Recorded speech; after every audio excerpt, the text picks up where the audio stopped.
Bonjour à toutes et tous pour ce nouveau live du jeudi. Voilà, je me suis fait un petit peu désirer. On avait une internet qui a mal vécu le 1er mai, du coup elle a du mal à reprendre le rythme du 2 mai. Euh, on va parler ensemble, alors pas d'un sujet précis aujourd'hui parce que suite au post que j'ai mis pour annoncer le live, j'ai eu plusieurs réponses, plusieurs types de réponses. J'ai Richard qui m'a demandé des infos sur les encres noires et grey wash. J'ai eu une deuxième question d'Esteban sur les encres couleurs, là cette fois-ci, quelle était la meilleure encre couleur. J'ai eu une troisième question qui venait de Jérôme, hein, qui proposait qu'on parle des différents types d'aiguilles, comment choisir ses aiguilles, etc., etc. Chose que j'avais déjà fait sur un précédent live, mais moi ça me pose aucun problème de revenir un petit peu avec vous là-dessus et qu'on en reparle. Voilà. Après, j'ai eu deux autres questions de Joe, notamment, qui me demandait les différents produits à utiliser pendant le tatouage, Vaseline, Green Soap, etc., etc. Et une cinquième question de juste Marco qui me demandait le meilleur liquide de transfert. Voilà, on va essayer d'y revenir sur. Je vais essayer au moins de répondre en partie à ces 5 questions-là. Ah, voilà, let's go. Merci beaucoup. Bonjour Ludivine, bonjour Romuald. J'ai pas accès à tout le monde qui s'est connecté avant. Andrea, Michael, mon assistant qui me regarde sur Facebook. En plus que je l'ai juste en face de moi, hein, c'est-à-dire rien comprendre. Hein. J'ai Sansami aussi. Eddie, bonjour. Sandy, bonjour. Richard, Dimon, bonjour à tous. Je vous attends. On va commencer. Hein, et puis les retardataires pourront de toute façon regarder à nouveau le live en rediffusion très très vite. Voilà. Nouveau décor. Vous avez remarqué, hein, attention, hein, on s'est dit, vous êtes là au rendez-vous. Au moins c'est explicite, peu importe au moment où vous arrivez, on en parle. Voilà. On va commencer avec. Je vais revenir déjà sur la question de Jérôme concernant les aiguilles, les différents types d'aiguilles, etc., etc. Je vais pour cela vous montrer juste le petit schéma. On va y revenir. J'y ai déjà répondu. Vous pouvez regarder le précédent live. C'était dans un des premiers lives. Je crois même que c'était le premier qu'on avait fait où je parlais de ça. Je vais juste vous remontrer, vous expliquer rapidement les caractéristiques des aiguilles, ce qui est important à savoir. Attention, on y va. On va avoir le petit visuel qui apparaît. Voilà, donc sur vos aiguilles, des choses très importantes à savoir pour faire votre choix et pour savoir quand vous achetez une aiguille si elle va être plus ou moins fine au-delà de son diamètre initial. Sur ce petit schéma-là, donc vous voyez tout à droite le diamètre de l'aiguille que vous achetez. Donc en l'occurrence ici un exemple de 0,35, c'est valable pour tous les autres exemples. Vous avez une autre caractéristique donc, qui va apparaître où vous avez les petits pointillés. Les petits pointillés vont déterminer la longueur de votre taper et ce qui va faire en sorte que votre aiguille soit plus ou moins fine. Je vous ai représenté avec le petit trait bleu. Alors c'est vraiment pas mis à l'échelle, hein, c'est vraiment fait juste pour vous montrer, vous expliquer. Mais en gros le point bleu, vous pouvez l'assimiler à la peau. C'est-à-dire ce qu'il y a à gauche, c'est ce qui est sous la peau. Et donc on voit bien qu'en fonction de la longueur de son taper, quand il est plus ou moins long, ce qui va arriver sous la peau, fatalement, va être plus ou moins épais ou fin. On voit que tout en haut, sur l'aiguille la plus fine, avec un taper de 5,5, donc un très long taper hein, qui s'affine vraiment sur 5,5 mm, et ben, quand on prend la base du trait, on va remarquer que forcément, même si l'aiguille est de même diamètre que celle qui est en dessous, du fait de son taper, ce qui va être sous la peau va faire un trait beaucoup plus fin. Voilà, ça c'est vraiment, une fois que vous connaissez, vous visualisez ce qui est un taper d'une aiguille, euh, vous allez vraiment pouvoir mieux choisir. La longueur du taper aussi fait que plus vous avez des aiguilles qui sont affinées, plus au moment de la soudure, on va arriver à les rapprocher les unes des autres pour encore plus les resserrer. Voilà, donc ça, le taper joue sur la finesse, joue aussi sur la façon dont laquelle on va pouvoir souder l'aiguille pour les rapprocher les unes des autres et faire vraiment quelque chose de très très fin. Voilà, la première image, par exemple, vous l'avez dans notre catalogue, hein, de toute façon, c'est le petit picto qui correspond à nos aiguilles de la gamme suprême, donc les traceuses suprêmes qui sont des aiguilles en 0,35 avec un taper vraiment super super long qui permettent d'avoir des aiguilles très très fines. Et en dessous, je vous ai plutôt pris des caractéristiques d'aiguilles type shader et magnum. Voilà, celle du milieu, c'est issu d'un shader, voilà, avec une soudure également qui est pas très très loin du taper, qui est à 3,5 par rapport à la pointe, ce qui permet de rigidifier un peu l'ensemble. Pareil, voilà, plus vous allez avoir une soudure proche, plus votre aiguille va être rigide. Plus vous l'éloignez, bah forcément, hein, plus vous allez avoir un petit peu de souplesse dans votre aiguille.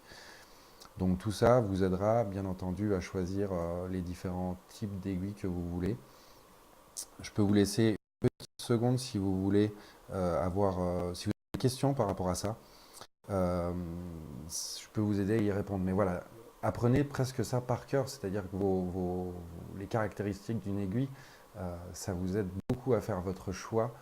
Et, euh, et aussi, vous savez pourquoi après, quand vous utilisez une aiguille qui va bien, à la limite, vous pouvez prendre le truc à l'envers. Vous utilisez une aiguille, ça va très très bien avec, vous adorez ça.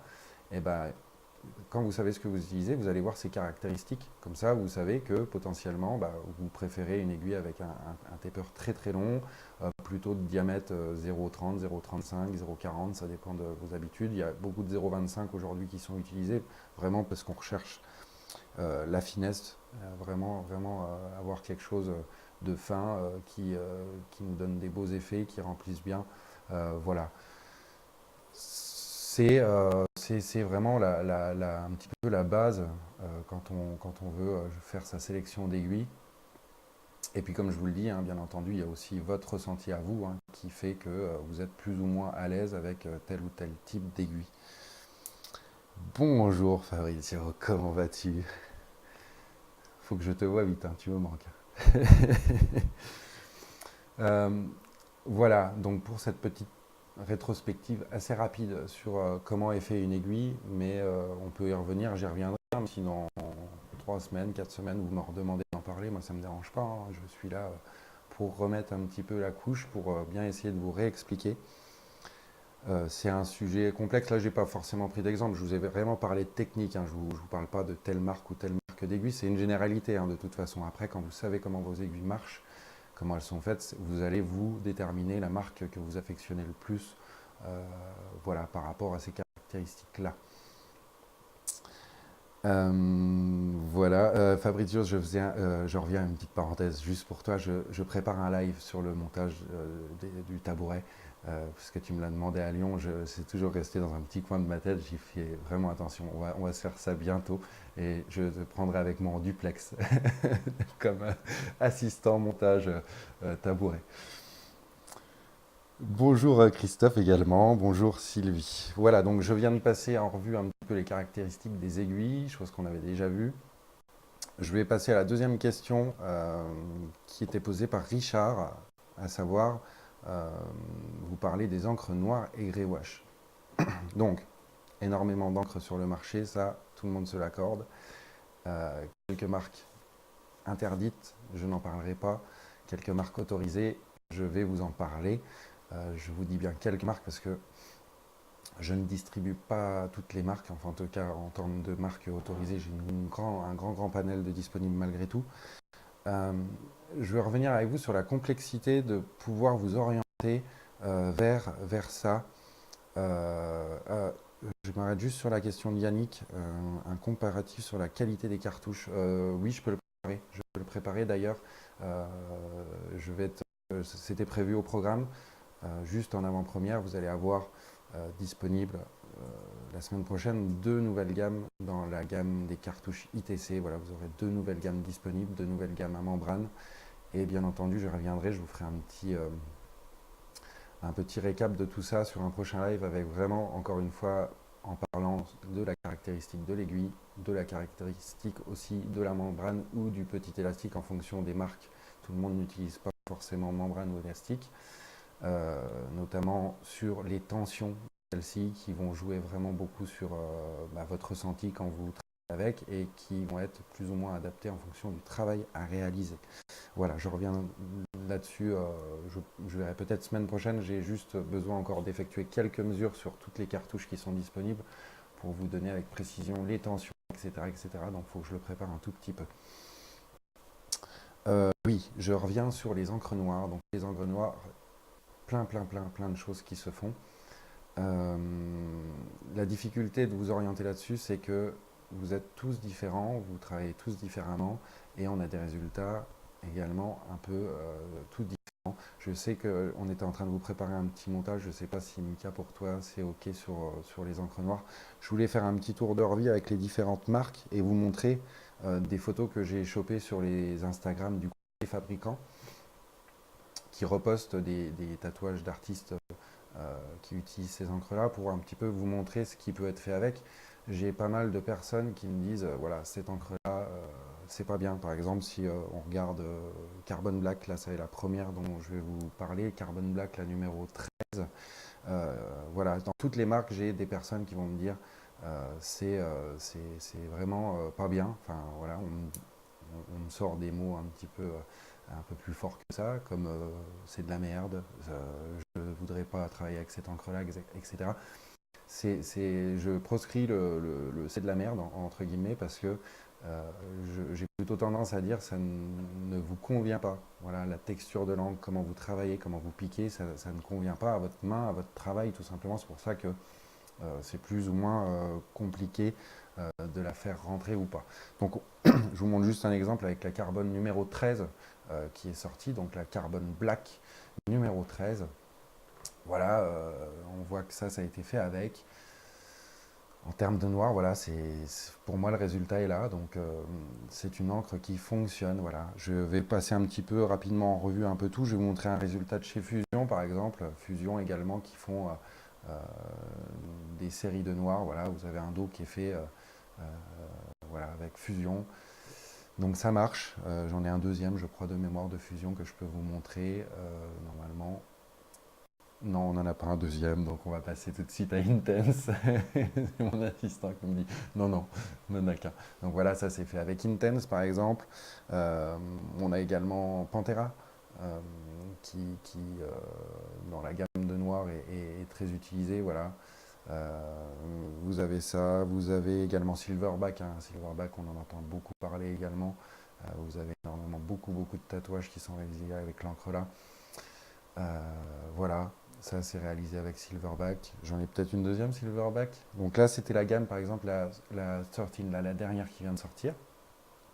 J'ai un exemple avec de l'Insta. Voilà, celle-ci c'est fait avec l'Insta Black et la série Grévoise de chez Insta Black. La petite particularité de Sunskin, pardon, de Silverback, voilà ça aussi, c'est qu'ils ont sorti énormément d'encre. Ils ont sorti des gammes impressionnantes. Euh, j'ai l'impression qu'ils essaient un petit peu de vous perdre parce que on avait la gamme X1, X2, X3, X4, hein, qui est une gamme de 4 dilutions de gris. Donc le 1 le plus clair, le 4 le plus foncé. Ensuite, ils ont sorti une gamme un peu plus foncée qui était la 666 et la 666, qui est normalement le prolongement de cette gamme-là. Vous avez X1, 2, 3, 4, et si vous voulez encore plus foncé, vous montez.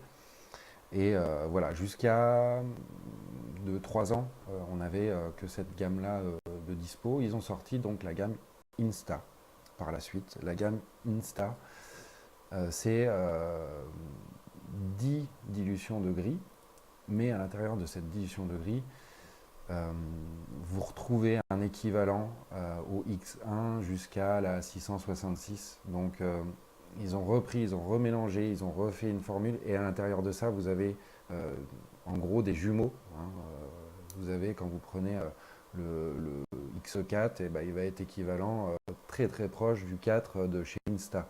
Et là, ils viennent encore d'en ressortir une, donc la gamme 13 qui elle encore reprend et où vous avez encore des résultats un peu équivalents. Donc ils vous perdent un petit peu avec tout ça.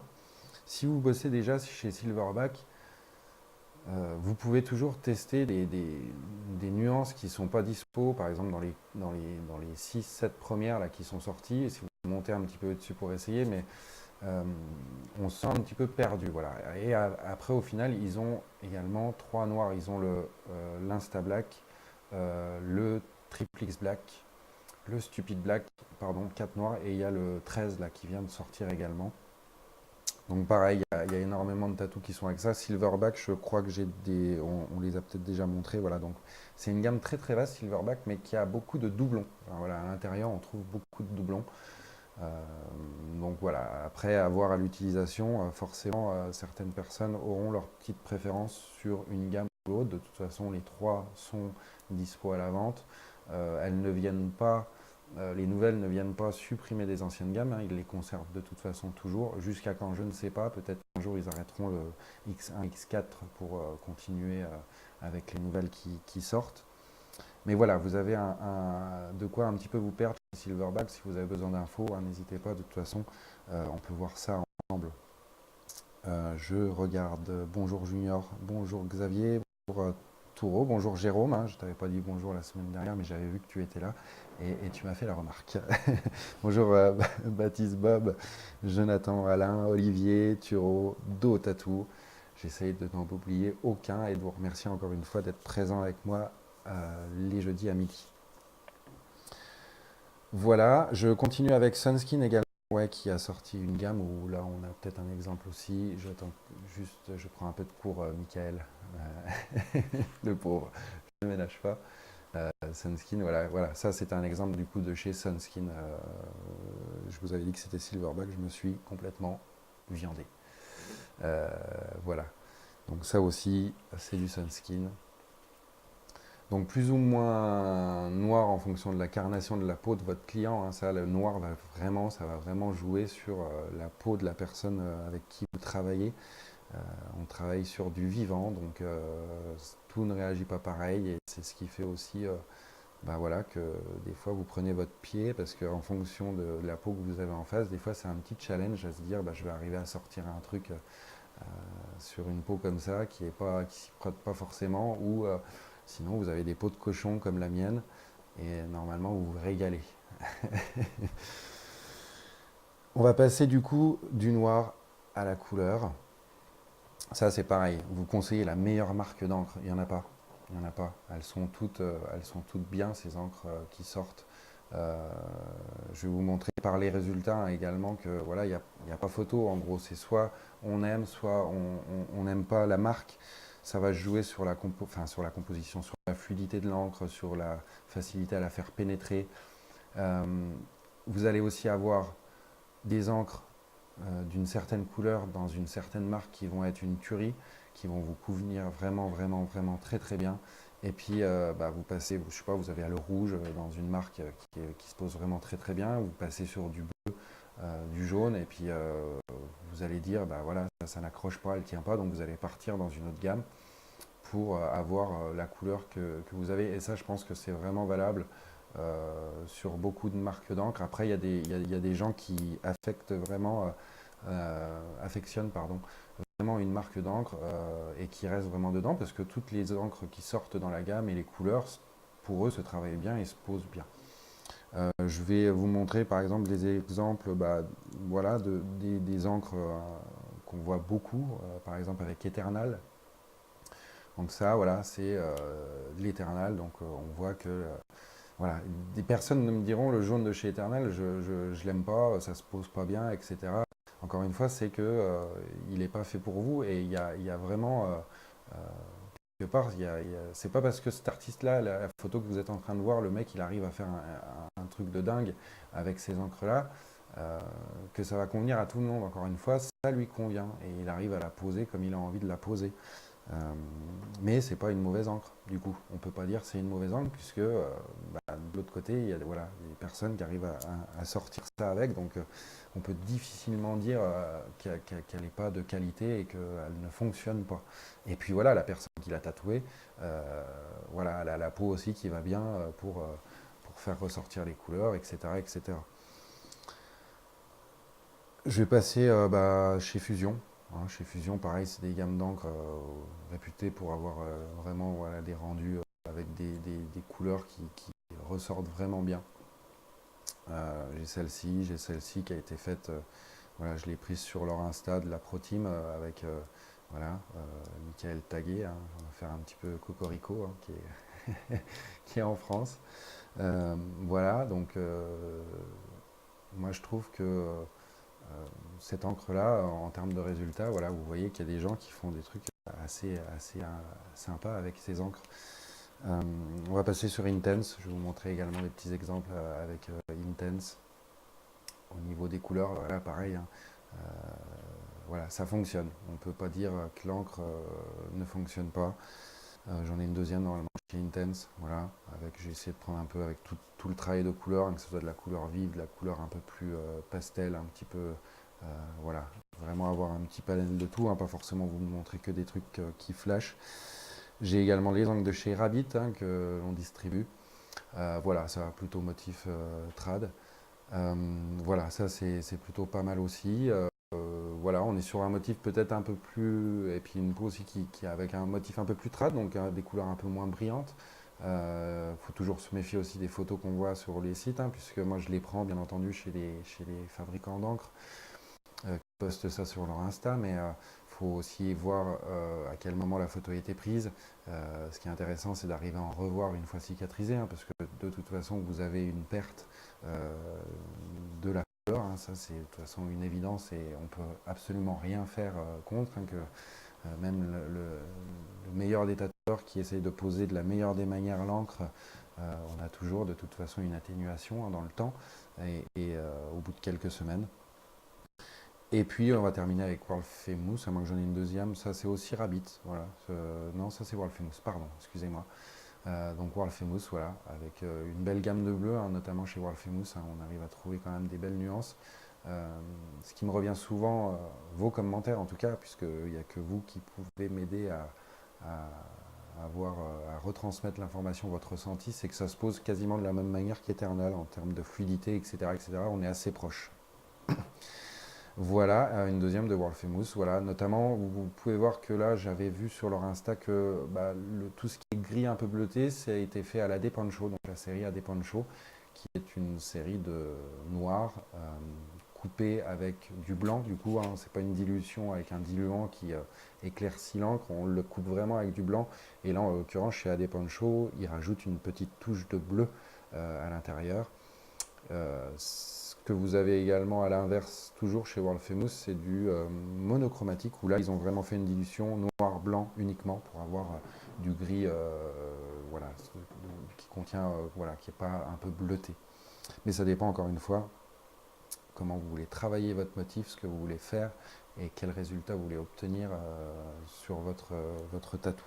Voilà pour une petite revue sur les encres couleurs et pour vous dire donc en gros que la question quelle est la meilleure encre couleur, et c'est en gros pour moi je peux pas vous, c'est une réponse impossible. C'est pas possible de vous répondre quelle encre est la meilleure. C'est tester, prenez le temps de tester, faites votre petit labo perso et trouvez ce qui vous convient à vous. Vous pouvez avoir de très beaux résultats comme je vous l'ai montré et que ça ne vous convienne pas du tout. Donc voilà, on ne peut pas vous dire prenez ça, ça va être super et vous allez vous en sortir et il n'y aura aucune déception derrière parce que malheureusement ça peut être le cas. Vous achetez une nouvelle encre qui vient de sortir, soit elle plaît, soit elle ne vous plaît pas. Donc voilà, faites toujours le petit labo, achetez des petites contenances, faites un test avec ce que vous passez le plus au niveau couleur, hein, ça vous donnera un petit aperçu. Faites-vous un petit mix également entre marques pour trouver vraiment ce qui vous convient le mieux et ce qui va vous faciliter le travail. Et puis une fois que vous connaîtrez vos encres, il n'y a pas de problème, ça sera hyper facile. Vous arriverez à avoir votre panel préétabli et puis juste à tester les petites nouvelles qui sortent au fur et à mesure du temps. Mais encore une fois, quand vous avez trouvé votre couleur, voilà, restez dessus, hein, ça ne sert pas forcément. C'est très bien de tester, mais quand vous avez un résultat qui vous convient, bah, voilà, pas de raison forcément de changer d'encre. Je remonte un petit peu pour voir si j'ai des questions parce que je parle beaucoup. Euh, Stupide ou Insta. Alors sur le papier, on me dit que l'Insta est plus foncé, Jérôme, que le stupide, mais voilà, ça reste encore à vérifier en fonction de qui la pose, etc. etc. Non, je ne vends malheureusement pas, Turo, je ne vends pas toutes les marques d'encre. Non, je n'ai pas tout. j'ai une bonne partie et j'ai la contrainte de savoir si elles sont conformes ou pas à notre marché, hein, puisque vraiment on est vraiment toujours sur le contrôle voilà, des encres, hein. C'est vraiment le plus important de votre métier. Et c'est vraiment le produit, quasiment le produit le plus sensible, donc il faut vraiment qu'on soit attentif à ça, comme je vous l'avais déjà dit, hein, j'en ai déjà également parlé de tout ce qui est encre. Je le répète, achetez vos encres en France, vous vous mettez à l'abri de plein de surprises. Voilà. Je vais continuer avec la quatrième question qui était de Joe, qui voulait savoir les différents produits à utiliser pendant le tatou. Alors vous en avez plein, vous avez déjà tous les produits. Alors je vais parler pendant le tatou, hein. Je ne vais pas parler la phase d'asepsie avant, hein, qui est obligatoire, ça que vous connaissez tous, hein. Ça ne sert pas à grand chose de revenir dessus. Alors après, voilà, il y a plusieurs choses que vous utilisez pendant un tatouage. Vous utilisez d'une manière générale un onguent ou une vaseline. Ça, c'est pour, euh, pour apaiser souvent, voilà, pour aider aussi à faire rentrer l'encre, etc., à maintenir la peau toujours un peu grasse. Vous avez besoin de green soap ou pour nettoyer, pour nettoyer tout pendant le tatou. C'est souvent ce que vous servez le plus. Euh, il manque ton... C'est vrai, ça manque un peu de guitare, mais je joue pas de guitare, Caro. Moi, c'est que la batterie, hein. Et jouer de la batterie pour un live, ça va faire un petit peu trop fort pour tous mes collègues qui sont autour. Ils vont tous partir en cours. Bonjour Caro d'ailleurs, et joyeux anniversaire, puisque je l'ai raté et je t'ai même pas envoyé un petit message. Voilà. Vous pouvez lui souhaiter, hein, son anniversaire à Caro, c'est très important de souhaiter l'anniversaire à notre Caro national. Bonjour Aurélie. Voilà, le spritzer, Jérôme, comme tu dis, ça fait partie de la famille, ce qu'on appelle les green soap, hein. Vous avez également la même chose chez Easy Tattoo qui s'appelle le white soap, hein, mais qui a exactement euh, les mêmes propriétés. C'est fait pour être utilisé pendant le tatouage. Vous le diluez souvent, alors en fonction des marques, hein, la dilution est un petit peu différente, c'est 5, 10, 20%. Ça, c'est souvent inscrit au dos de votre bouteille. Et puis vous avez des marques qui sont déjà prêtes à l'emploi, genre le spritzer existe en recharge à diluer ou prêt à l'emploi avec un petit vapeau directement mis dessus. Vous avez deux formats, vous avez le format liquide et vous avez également des formats avec diffuseur de mousse, c'est-à-dire que vous avez en haut de votre bouteille un diffuseur qui permet de sortir en mousse plutôt que de pulvériser directement le produit. Alors voilà, ça c'est propre à chacun, vous préférez pas, voilà, ça dépend. Dimon, je vais m'arrêter sur ta question. Tu dis que tu as une question pour le blanc. La taille d'aiguille que je te conseille, ça c'est voilà, c'est super compliqué. Ça dépend comment toi tu travailles. Euh, c'est comme, euh, c'est comme conseiller quelqu'un sur du liner et puis que voilà, on peut avoir des gens qui me disent bah moi je m'ai tracé, je l'ai fait au Magnum. Et là du coup toutes mes histoires de liner trad, je peux les mettre à la poubelle. Voilà, j'ai des gens qui tracent au Magnum. Alors après les aplats, ça dépend de ce que tu fais, ça dépend si tu veux remplir complet. Il n'y a pas de là-dessus, c'est vraiment essayer de tester ce qui convient vraiment bien. Le blanc, ça reste une couleur un petit peu souvent capricieuse. Dans les marques d'encre, pareil, voilà, vous en avez vraiment beaucoup aussi qui existent. Vous avez plusieurs types d'encre également en fonction de ce que vous faites. Vous avez souvent, dans plusieurs marques, ça revient, vous avez des blancs pour remplir, enfin c'est vraiment pour faire de la couleur avec, et puis vous avez des blancs, ce qu'on appelle des mixing, hein, donc des blancs pour mélanger votre encre, qui vont servir voilà, à être dilués directement dans vos couleurs.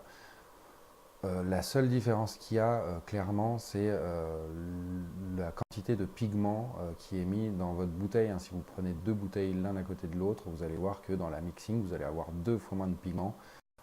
Donc voilà, ça va être moins concentré et moins adapté pour le remplissage.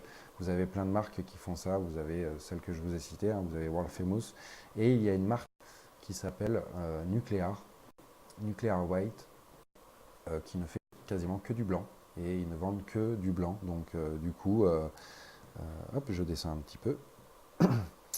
Voilà, Jérôme l'utilise, notamment ce nucléaire. Ils ne font que ça, donc c'est vrai que c'est une encre qui a très très bonne réputation. Encore une fois, certaines personnes ne l'aimeront pas, ça c'est sûr, mais ils ont vraiment essayé de développer et ils vendent que ça. Donc vous voulez du blanc de chez eux, vous n'aurez pas le choix, vous ne pourrez pas acheter autre chose. Vous avez également Pantera qui fait un très bon blanc. Alors après, ça va dépendre encore une fois de la peau, de trouver le blanc qui va bien vieillir.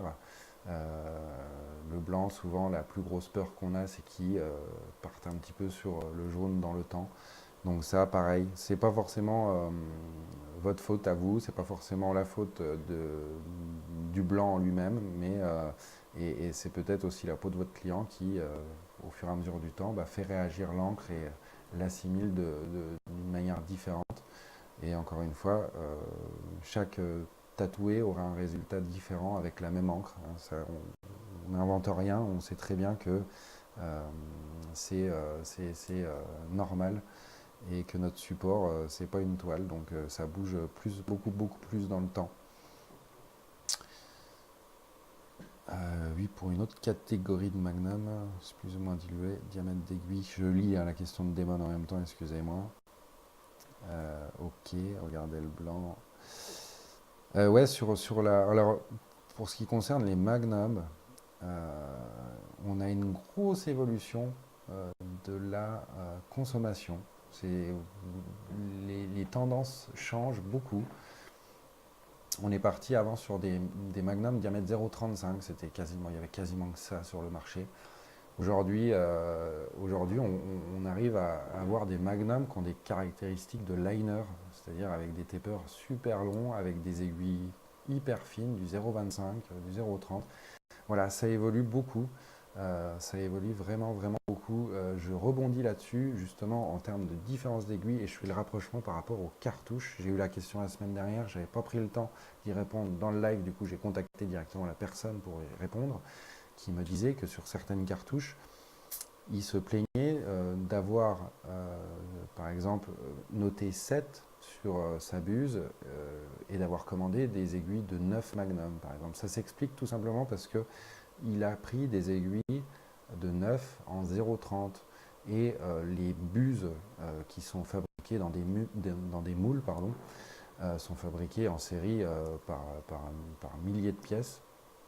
Et donc, euh, quand on prend, elles sont calibrées pour du 0,35. Donc quand on prend un Magnum de 9 0,30, si on le met dans une buse de 9 qui correspond, mais pour du 0,35, on va avoir notre aiguille, elle va flotter à l'intérieur. Donc du coup, ils prennent la buse en dessous en 7 pour mettre leur 9 et faire en sorte que ça soit bien calibré, que ça ne bouge plus à l'intérieur de la buse. Donc c'est vrai que ça peut être un peu perturbant. Euh, on ne se posait pas la question avant puisque ce n'était pas noté le nombre d'aiguilles sur les buses. Ils vous ont voulu améliorer la chose, mais le fait de vouloir changer un petit peu les habitudes et que vos habitudes évoluent, on se retrouve avec des 0,30 qu'on avait beaucoup moins avant, bah, on est obligé de mixer dans les buses et les fabricants, je vous avouerai, ne vont pas s'amuser à fabriquer deux moules qui coûtent en principe assez cher à réaliser, deux moules juste pour changer le petit numéro qui est moulé sur la buse. Donc ne vous inquiétez pas, quand vous commandez de la 9 en 0,30 et que vous recevez donc votre Magnum de 9 et que vous regardez sur la buse c'est marqué 7, il n'y a pas de problème. C'est limite plutôt une bonne chose puisque ça a été adapté, calibré, mis pour qu'il y ait moins de flottement dans votre buse. Bonjour Stéphane Jacquinet. Merci beaucoup. Vous sortez tout de suite, monsieur, vous n'avez pas le droit. Voilà, pour revenir un petit peu sur cet épisode de Buse, pour répondre complètement à la question qui m'avait été posée. Donc j'espère que j'ai été à peu près clair sur ça. Je voulais revenir donc sur la question de Juste Marco, qui me demande le meilleur gel de transfert. Ça c'est pareil, c'est des questions un petit peu impossibles. Euh, Tout le monde en vend, dans toutes les marques, c'est vendu. Euh, Ce qui va vraiment être important, c'est la pose même de votre stencil. C'est pas rater une étape qui fait que ça va plus ou moins bien tenir. Plusieurs marques de toute façon existent. Elles marchent très très bien toutes. C'est un peu compliqué, mais vous avez aujourd'hui deux formats, puisque avant on avait plutôt un seul format qui était liquide qui existait, où c'était vraiment du liquide. On mettait sur la peau, on mettait le transfert, on devait rebadigeonner au-dessus du transfert pour que ça fonctionne bien. Aujourd'hui, depuis quelques années, hein, maintenant ça fait vraiment quelques années, hein, ça commence à faire un peu de temps, on a des gels, voilà, des gels qui vont nécessiter juste une application sur la peau et puis on ne vient pas en remettre par-dessus. Ça, voilà, c'est deux types différents, pareil, applications différentes, il faut voir ce qui vous convient. Ne négligez surtout pas le temps de séchage, c'est ce qui fait aussi que votre stencil va tenir plus ou moins bien. Le produit peut être très très bon si vous commencez à piquer 5 minutes après, au premier passage de sopalin, d'octolin, ça va tout partir. Voilà. Je vais regarder, j'ai une petite question. Bug Pin, ça existe dans les deux, maintenant ça existe en liner et puis je lis la question de Morissette. Pour répondre à sa question, je coupe le stencil, je viens sur ça. Il y en a des deux. Le Bug Pin, c'est vraiment une aiguille plus resserrée, voilà, qui est censée faire moins de trame, qui est censée être plus resserrée, faire voilà, souvent plus adapté. Ça a aussi grandi ces aiguilles-là avec tout ce qui est réalisme, hein. C'est des aiguilles pour le réalisme, ça va très très bien. Donc voilà, finesse, ça joue aussi sur la finesse. Voilà, ça, toujours question de goût, j'ai pas de réponse hyper précise à vous donner pour ça. Ouais, il y en a plusieurs. Liquide dynamique, Caro, voilà, elle cherchait. Tu as été souvent à la recherche d'un bon produit et souvent on me demande, voilà, bon produit à trouver. On a rentré ça, le dynamique qui marche très très bien, qui colle vraiment fort. Euh, voilà, quand vous avez tout essayé, c'est vraiment le dernier à essayer. Si celui-là ne fonctionne pas, ça va être vraiment compliqué d'en trouver un qui fonctionne mieux, enfin qui vous convient mieux. Et puis voilà, après, vous avez beaucoup de marques qui existent. Ça existe même en spray maintenant, il y a une gamme de chez Aloe qui existe en spray. Voilà, je suis vos questions. Hop. Voilà, oui, mais toutes ces marques-là sont bien connues, hein, après Stencil Stuff, etc. Enfin, trouvez vraiment celle qui vous va, trouvez vraiment surtout celle qui réagit bien avec le temps de séchage. Euh, voilà, après, encore une fois, ça dépend aussi de la fréquence à laquelle vous essuyez, hein. Il y a des tatous où vous allez essuyer toutes les 2 minutes, et puis il y en a d'autres, vous allez y revenir un peu moins souvent, et puis il y a des tatous quand enfin, vous n'allez pas avoir besoin de la longue, enfin, de la tenue dans le temps de votre stencil si vous faites un tout petit tatou, voilà, ici, ou si vous faites un dos complet, hein, ça va être compliqué. Euh, vous allez avoir une tenue qui va devoir varier, donc trouvez vraiment ce qui vous convient. En termes de stencil, pas de marque favorite. Après, voilà, on vend beaucoup de dynamique par exemple et beaucoup de stencil stuff, beaucoup de Hulk également, mais voilà, on vend aussi beaucoup de tatou décalque qui est en format liquide. On en vend également beaucoup. Si jamais, ce qu'on peut faire, c'est si vous avez un liquide de transfert à l'heure actuelle qui ne vous convient pas, contactez-nous, on en parle ensemble et on essaye de vous guider pour vous proposer autre chose, mais du coup où on a une caractéristique qui est un peu différente. Mais il faut savoir ce que vous utilisez, essayer de trouver ce qui ne vous convient pas dans celui que vous utilisez pour passer à une autre marque. Il ne faut pas acheter euh, un peu aléatoirement ça, quoi. Il faut qu'on sache un petit peu, voilà. Il faut qu'on puisse vous aider à trouver. Je vois que ça rigole bien là. Voilà pour ça.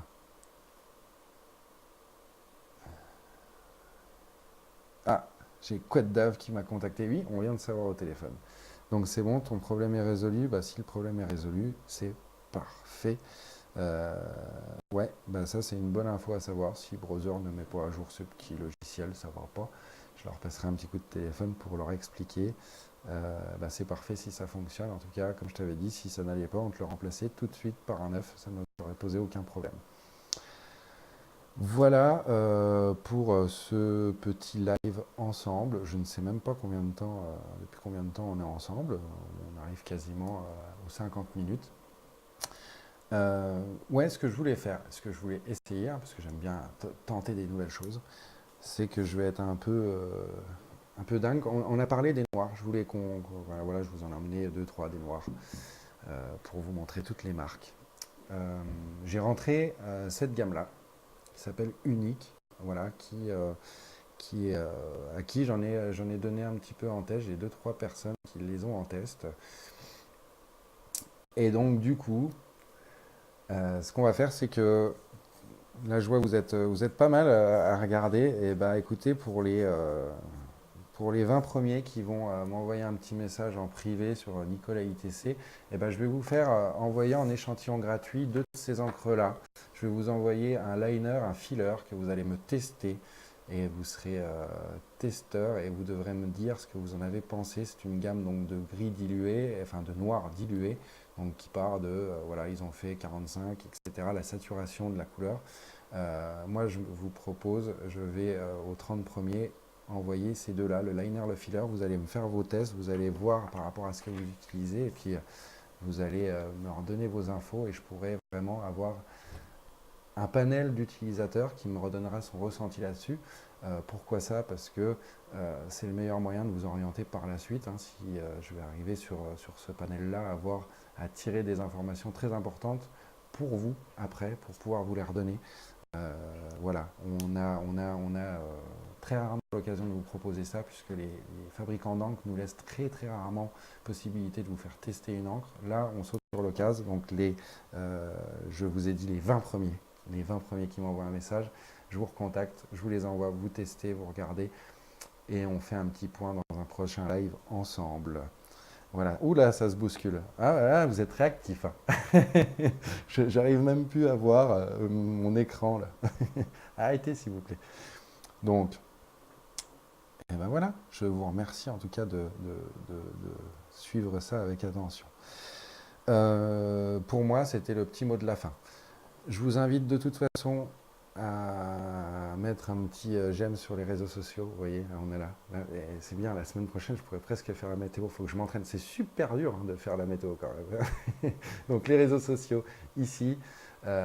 N'hésitez pas à vous abonner. Je vous remercie encore beaucoup de votre participation, de parler tous ensemble, de partager, d'échanger, voilà, de parler d'un peu de tout. Je sais que vous êtes énormément à avoir plein de questions.